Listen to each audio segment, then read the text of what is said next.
Hey, it's Deborah Atkinson with Flipping 50, and I've got a couple things for you.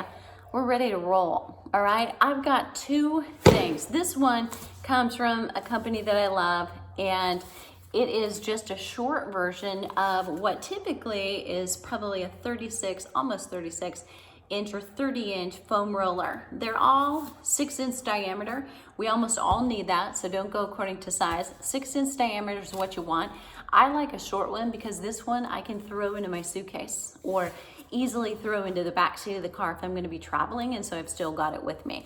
Don't have to do that quite so much anymore because you can find these mostly in hotel gyms almost anywhere you go, but always nice to know. This one, however, is a little bit more special. And I'm gonna take this off. This is just the handle that's super convenient. So what this is a foam roller. This one is made by a company called Rollga. Roll, G-A, Rollga. Cute, huh? So the difference between this and a flat one is kind of like going to a massage therapist that just kind of says, oh yeah, there you go. And one that says, oh yeah, you have a knot here. This is gonna find it. So let me show you. I'll use this one and back up so you can actually see. So lots of spots that I love to regularly roll. Basically, you're gonna sit on that roller and let it go back and forth, finding that I'm tailbone behind it right now and I'm tailbone ahead of it right now. So rock and rolling so that you've got some work going on through your glutes and pretty comfortable because let's face it, we've all got a little padding there, right? So as you come down, another place for women especially where you want to do a little rolling is across the back. And as I roll down, all of the little ridges in the roller are helping dig in different places in my back. So I'm rolling across my middle back, releasing those muscles that get so tight and passively stretched, both, right? Did you know they could be both tight and passively stretched at your upper back, your middle back, and right across the shoulder blades. So as I roll here, can get a little less comfortable in those places where you need it the most. And then you can drop your hips down to the floor, support your head, and you can let yourself just hold this passive stretch, breathing and holding so that you get some release through the front of your spine, opening it up, always supporting your head. So I've got some other videos that actually will demonstrate to you how do you use a foam roller a little bit more extensively. So I'll link to those down below as well.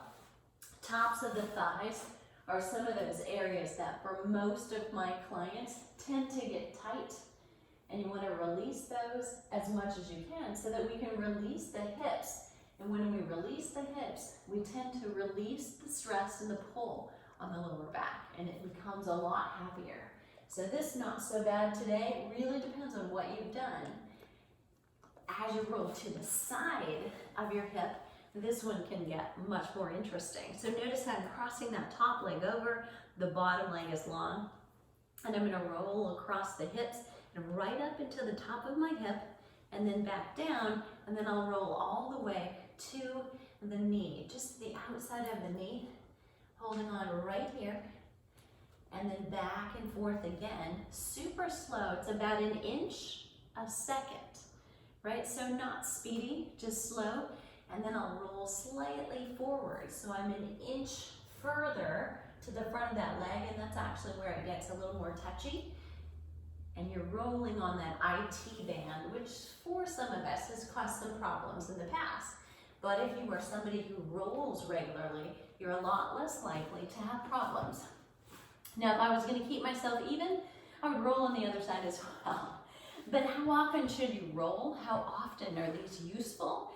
You know, up to daily, especially if you do anything regularly. If you are a runner and you always run, coming back in, stretching those IT bands or rolling them first and then stretching them. It's a great way to break up. What we're breaking up is the fascia that covers your muscles. So if you think of a hairnet, a spidey net thrown across and over all of your musculature, That's what fascia is, but fascia can get locked up. And if you're a runner who runs at the same pace, same stride all the time, I know that's wonderful, right? Because your pace is same and consistent, but it's actually not so wonderful. Your fascia tends to get locked up. So if you can change your stride, it actually will help, but you can also counter it with this. Breaking it up regularly will keep your muscles and your fascia much more supple and relaxed. Your mobility will be better and you will feel like you get a better stretch. When do you need a foam roller? We probably all need it. But one way to tell you need it is you're tight. You feel tight and yet your range of motion is not decreased. That's kind of a signal from your fascia that you need to break it up a little bit. So if you can have a massage every day, awesome. But if you can't, this is for the rest of us. Whether you start with a flat one to get your initiation into using a foam roller, and then maybe you graduate to one like this.